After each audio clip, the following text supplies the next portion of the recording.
This is Carl at National RV Detroit, and I'm going to walk through this 2020 Salem Villa Classic destination, or sometimes referred to as a lot trailer. And this would be model 353 FLFB. Okay.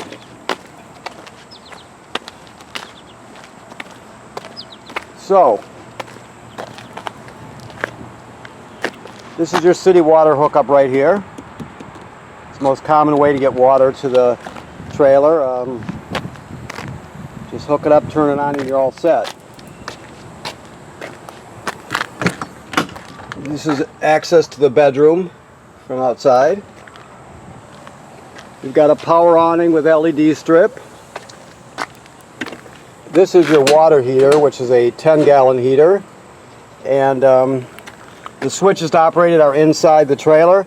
Just keep in mind that right here there's a rocker switch. This on-off rocker switch controls the electric heating element that's behind this cover here. So it's kind of a redundant switch, but keep in mind that it's there.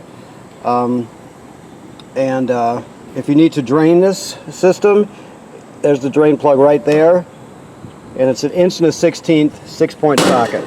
I'll show you the switches when we get inside. This is the fresh water tank fill. If you don't have city water, you can pre-fill your tank here and use the onboard pump to pump water. Okay, you got outside speakers, of course, power, as a matter of fact.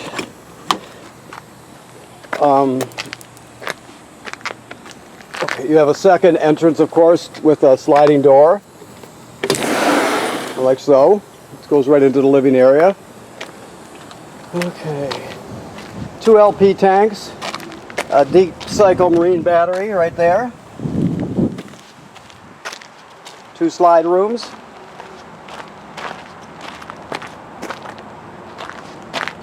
Now, these are your dump valves here, your gray and your black.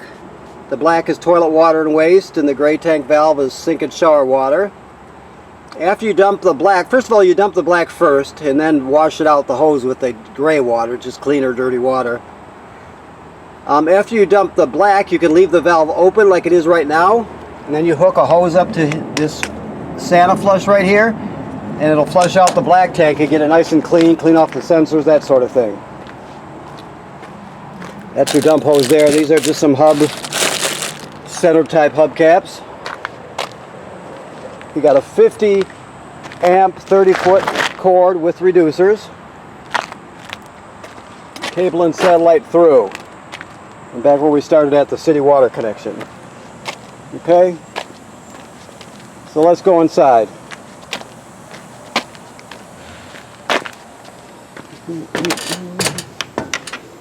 Okay.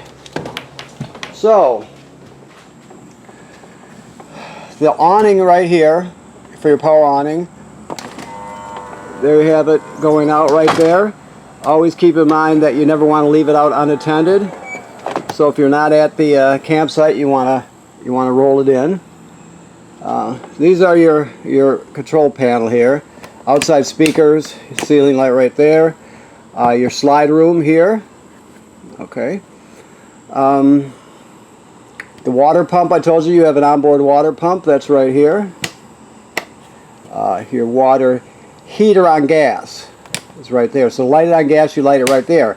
Remember I told you there's electric heating element, and there's that switch in the lower left-hand corner outside. That's how you would turn the electric on. Always make sure there's water in the tank before you turn on that heating element, because it'll burn out in less than a minute actually if it's not water in there. So always make sure there's water in the tank.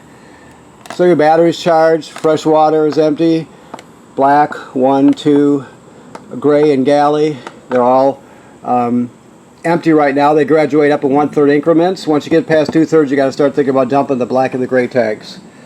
Alright, there's a backer here for a TV bracket.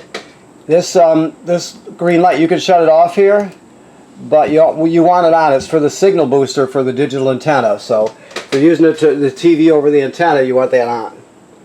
Okay, so you have two remotes. The small one is for the fireplace. Okay, let me look around real quick here first. I don't know if he's got his plugged in or not. Oh yeah. So you can see right now it's flashing H, which should be it's the fan speed on high. You can change it. Okay. You can also set the appearance of the flame. You can change it around for different colors and that sort of thing. There's a timer that will allow you to, if you wanted to turn on a half an hour before you get up in the morning, you can do that also. We got airplanes coming over. We got the air show in town. There he is way back there. We've got the Blue Angels practicing today. They were right overhead. It was pretty cool. So, okay, let me shut this off here. Now, your sound bar, you have two speaker zones, 1 and 2. 1 is inside the trailer, 2 is outside the trailer.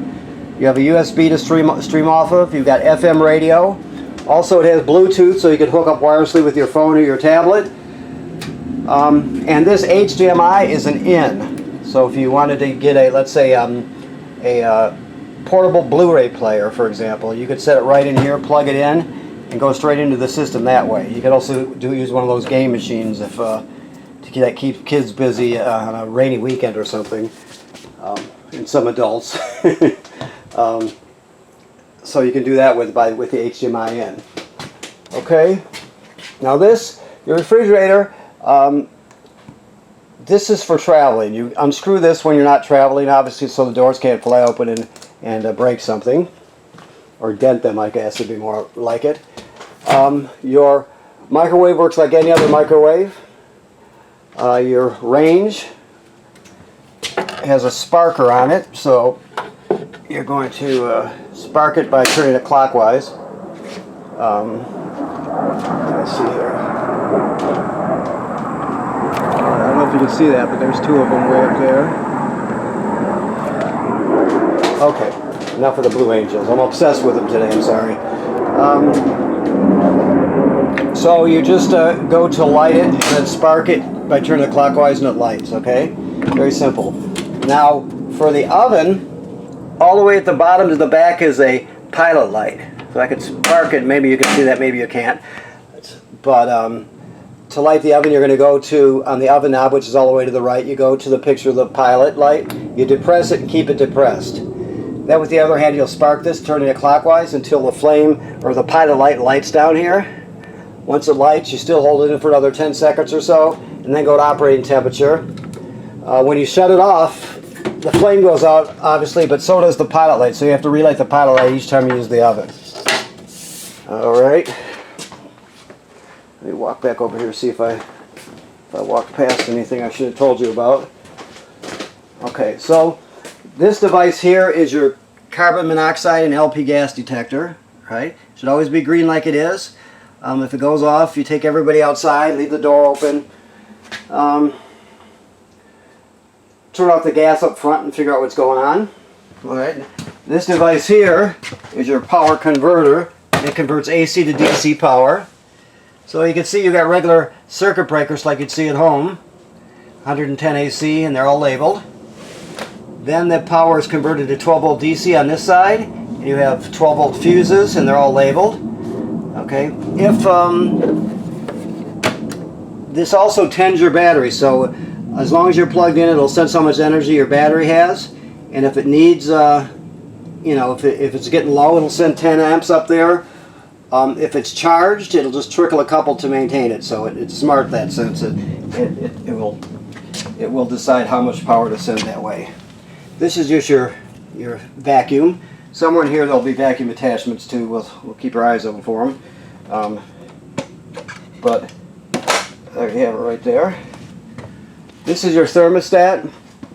It's very simple. You have heat, then you have fan. The fan is just the air conditioner running without the compressor. Then you have cool, which is the full air conditioning. So you're just gonna go through it like that. Fan low, high, cool high, cool low, cool low auto, cool high auto. That's the most common way to use your air conditioner. And then there's heat, of course. if it gives you an option to run the fan or air conditioner on auto, always choose auto. You can't go wrong doing it that way. Your sink and shower work like any other sink and shower. This is a GFCI plug, so keep in mind all the plugs in the trailer, even the one on the outside, are wired through a GFCI. So if you were to blow a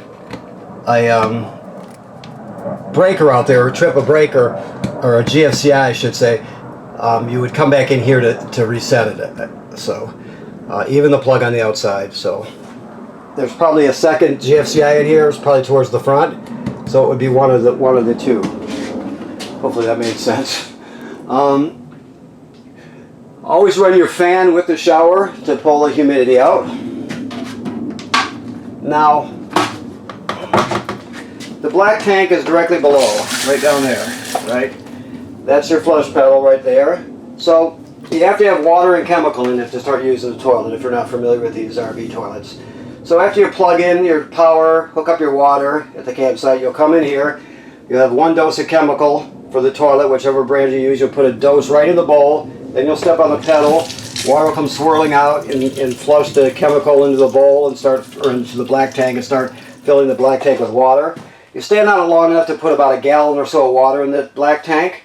Some people use more. It's up to you.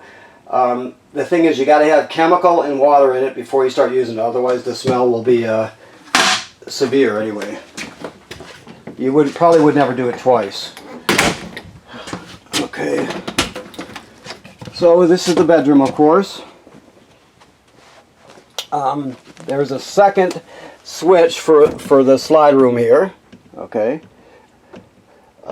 Lights here, of course. Second thermostat for this zone. This has 2 air conditioners in it. It's a 50 amp system, so you got another thermostat. This will not have a heating option. I'm just going to switch to make sure.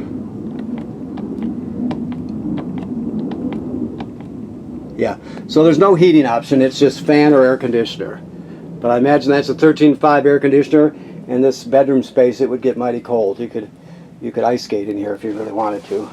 Well, maybe not ice skate, but you know what, you get the point. There's a TV backer here, so you could put a swing out bracket. You'd want the bracket that is up against the wall, but it swings out towards the bed. And there you got hookups there. Okay. Let's see what else we have here. Obviously a wardrobe, and then there's drawers.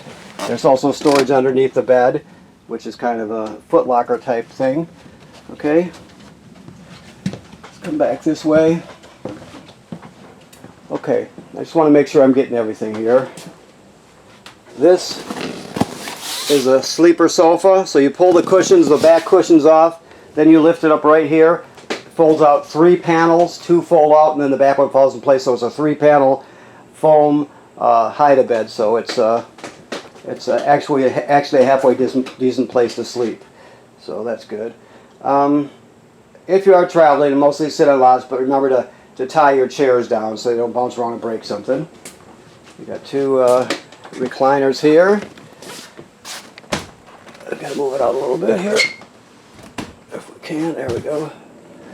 Okay. So I'm looking around to see if I forgot anything. It looks like I've gotten everything.